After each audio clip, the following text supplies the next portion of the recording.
আজকে আমাদের ছেলেরা সারাক্ষণ হাসি, রসিকতা, তামাশা এটাকেই জিন্দিগি মনে করে। না বন্ধু, সুস্থ মানুষ সারাক্ষণ হাসে না, পাগল সারাক্ষণ হাসে।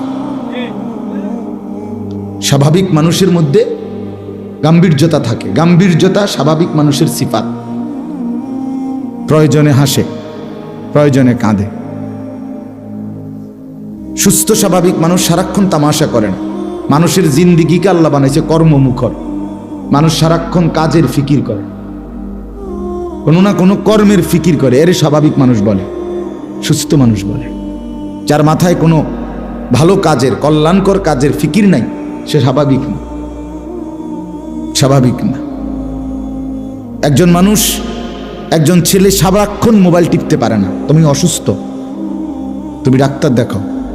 নিশ্চিত তুমি মানসিক ডাক্তার দেখাও, সে বলবে হ্যাঁ আপনি রুগী।